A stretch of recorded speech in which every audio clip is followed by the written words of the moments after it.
ahora hablemos de México, donde el gobierno aprobó la prisión preventiva para los menores de edad. Es decir, que jóvenes entre los 14 y los 18 años podrán ir a la cárcel por delitos cometidos.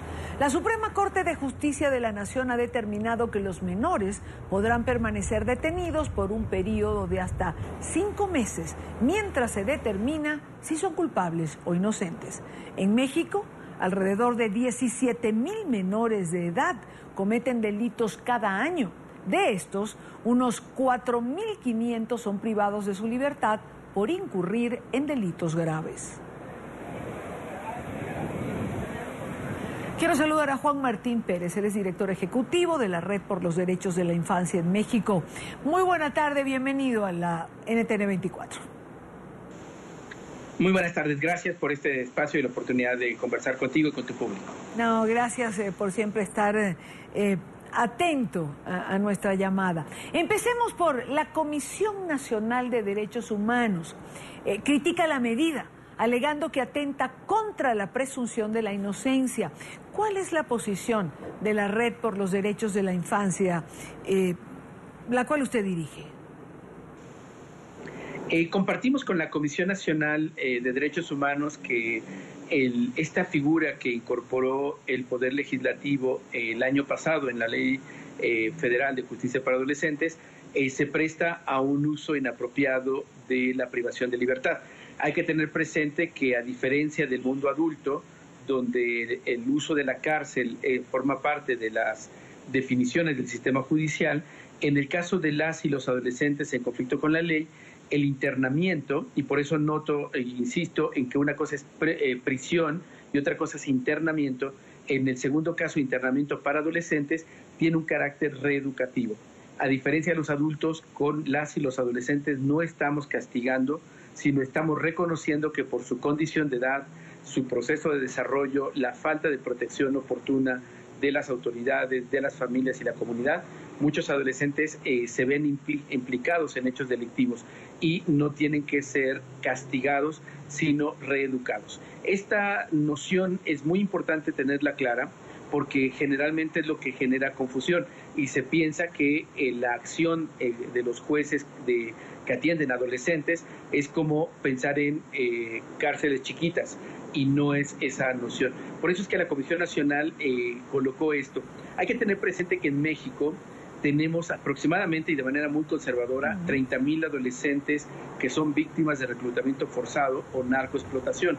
Estos chicos que están asociados a delitos graves pueden verse afectados con una medida como esta cuando se abuse de esta medida de internamiento preventivo para buscar pruebas o evidencia, porque se estará revictimizando. Es decir, no se les reconocerá como adolescentes que han sido reclutados y que son víctimas de hechos criminales, sino que van a ser revictimizados.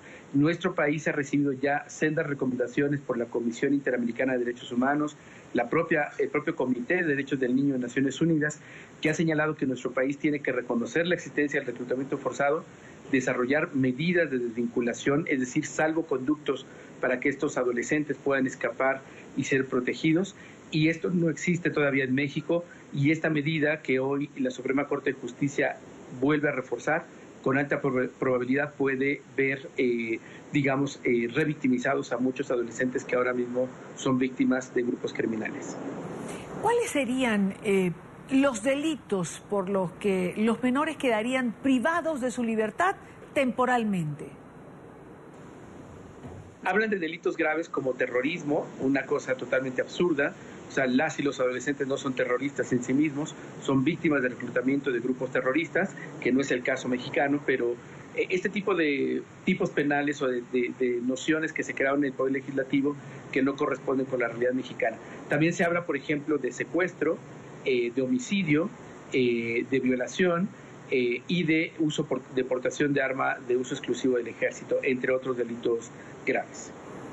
Juan Martín, ¿cómo ayuda esta medida de encarcelamiento provisional a proteger a los menores? Pregunto porque partidarios de la medida aseguran que mientras los jóvenes estén detenidos, no estarían dispuestos o expuestos, mejor dicho, a bandas del crimen organizado.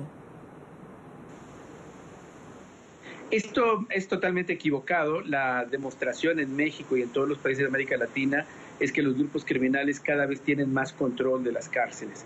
La Comisión Interamericana de Derechos Humanos ha hecho un reporte en todo el continente sobre los adolescentes en conflicto con la ley y encontró que 8 de cada 10 adolescentes que son privados de libertad tienen reincidencia. 8 de cada 10 reinciden si son privados de libertad, frente a solo el 10% de reincidencia si tienen medidas socioeducativas. Es decir, encerrarlos no sirve porque quedan expuestos a otra cultura carcelaria, a nuevos escenarios de delito, y eso está demostrado. Hay alternativas que la Suprema Corte de Justicia va a discutir hoy y veremos la coherencia de su debate, y tiene que ver con la prisión o con el internamiento domiciliario. Este podría ser una medida realmente alternativa y no meterlos a un establecimiento donde van a estar interactuando con chicos o con chicas que tienen otra experiencia de vida y que pueden aprender algo que ellos no sabían. Es decir, entraron por un delito o una acción de bajo impacto y terminan vinculados con adolescentes que han estado reclutados por el crimen organizado o que son parte de otras culturas criminales, y pueden entonces muchos de estos adolescentes verse inmersos y ser peor para ellos y su vida. Ahora, ¿en qué condiciones y lugares van a estar recluidos estos jóvenes?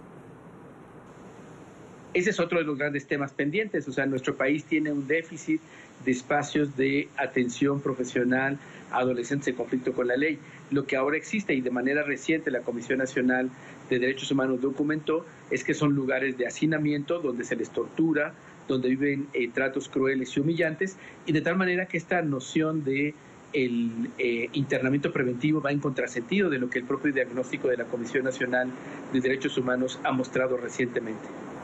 Ahora, Juan Martín, según estudios, México carece de políticas de reinserción social. La pregunta es, ¿para qué llevarlos a la cárcel si no hay garantías de un proceso de reincorporación sana a posteriori? Es totalmente la lógica absurda con la que se ha diseñado este fragmento de la Ley Federal de Justicia para Adolescentes.